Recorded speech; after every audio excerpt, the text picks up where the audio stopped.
नमस्कार दोस्तों, आप सभी का हमारे YouTube चैनल पर एक बार फिर स्वागत है। दोस्तों, आज जो हम ये वीडियो लेके आए हैं, उस वीडियो के जो प्रमुख मुद्दे हैं वो इस प्रकार रहेंगे। एक तो हम जो एक भाई है अपने वो TSP जनरल रिजल्ट के बारे में बार बार पूछ रहे हैं, तो आज हम उनका समाधान करेंगे। दूसरा हम ये समाधान करेंगे कि बोर्ड के आगे क्या रहेगा, और तीसरा जो सुप्रीम कोर्ट का मैटर अभी चल रहा है उसमें क्या रहेगा।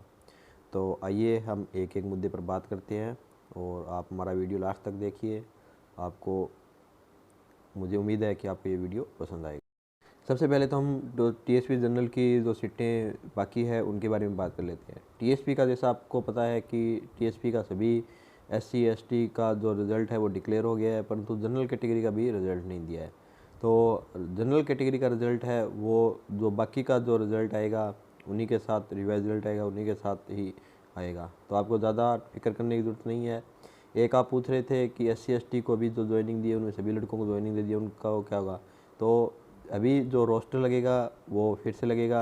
अभी जिनको ज़्यादा मार्क्स है वो वापस जनरल में चले जाएंगे, और SC ST की जो बाकी खाली सीटें होंगी उन पर द्वारा रिजल्ट आ जाएगा। इसलिए आप कम से कम ये मान कर चलिए कि आप जो TSP जनरल है वो 1 महीने का और वेट करना पड़ेगा। उसके बाद TSP जनरल का रिजल्ट है वो डिक्लेयर होगा। आपको पता है जो TSP एरिया था उसमें कुछ ब्लैक जोन बनाए थे, और उन्हीं की वजह से कुछ जनरल कैटेगरी की सीटें थी वो रोक दी गई थी, परंतु अब वो मैटर सॉल्व हो गया है, और अब जल्द ही आपका रिज़ल्ट है वो डिक्लेयर होने वाला है। तो आप कम से कम 1 महीने का और वेट कीजिए, इतने में रिज़ल्ट आ जाएगा। हालांकि बहुत लंबा टाइम हो गया, सभी कैटेगरियों का कुछ रिज़ल्ट आ गया, परंतु अब तक आपका रिज़ल्ट नहीं आया। तो उससे ऐसा लग रहा है कि आप बहुत बड़ी दुविधा में है, परंतु आप थोड़ा सा वेट और कीजिए, जल्दी आपका रिज़ल्ट आ जाएगा। बाकी हमारे पास जैसे ही कोई TSP जनरल के बारे में न्यूज़ आएगी तो हम आपके साथ शेयर करेंगे। जैसा कि सभी को पता है कि आज मंडे हो गया है, 8 तारीख हो गई है, तो ये सप्ताह बहुत इंपॉर्टेंट है बोर्ड और सभी स्टूडेंट के लिए। अगर इस सप्ताह, जहाँ तक मेरा आइडिया वहाँ तक ये है कि इस सप्ताह 1 या 2 लिस्ट जो पशुधन सहायक के रिजल्ट की है वो ज़रूर आएगी।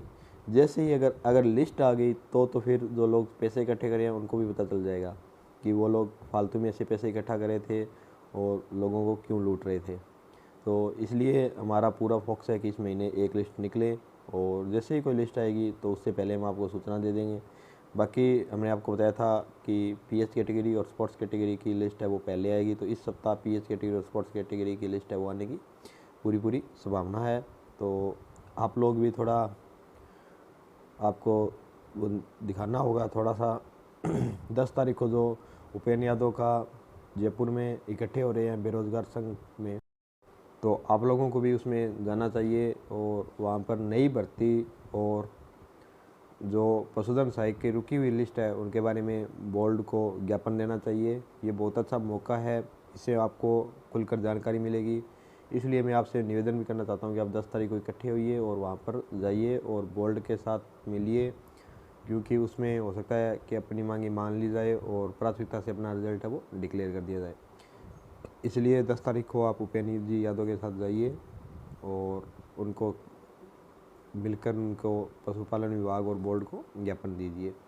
तो लास्ट बात रही सुप्रीम कोर्ट में पैसे देने की। तो सुप्रीम कोर्ट में जो लोग पैसे दे रहे हैं, अब तो आपको भी समझ में आ गया है, अब तो पूरा मैटर खुल चुका है कि आज मंडे हो गया है। मंडे को वो कह रहे थे कि हम बता देंगे क्या फ़ाइल है क्या नहीं है।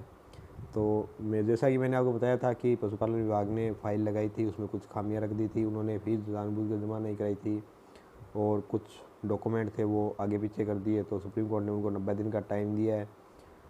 तो लोग कह रहे हैं कि पैसे देकर ये जल्दी से जल्दी फाइल निपटा देंगे, उनको रिक्वेस्ट करेंगे सुप्रीम कोर्ट में जाकर।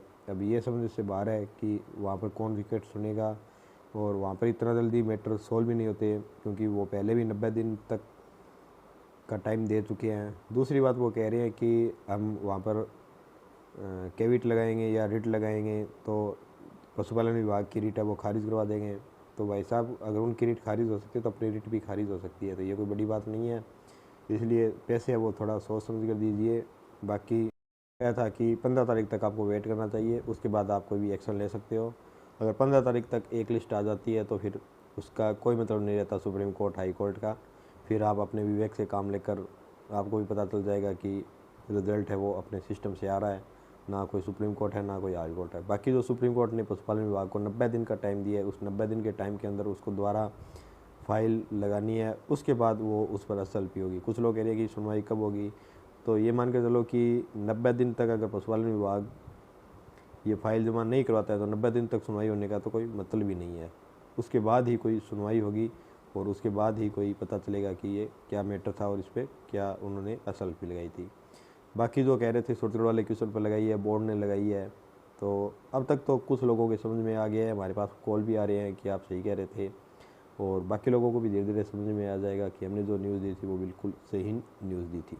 फिर भी अगर कुछ लोग कह रहे थे कि हम पैसे दे दें, अगर आप कहते हो तो हम पैसे नहीं देंगे, कल को हमारी ज्वाइनिंग नहीं होगी तो आप इसके ज़िम्मेदार होंगे, तो मैं पहले बता देता हूँ, अगर आपके पास पैसे है तो आप दे दीजिए, मुझे इससे कोई फ़र्क नहीं पड़ता। मैं सिर्फ अपने विवेक की बात बता रहा हूँ, जो मुझे ठीक लगता है वो मैं आपको बता रहा हूँ। अगर आपको ऐसा लग रहा है कि आपको पैसे देने से आपको ज्वाइनिंग मिल जाती है तो आप दे दीजिए, इसमें कोई दिक्कत वाली बात नहीं है।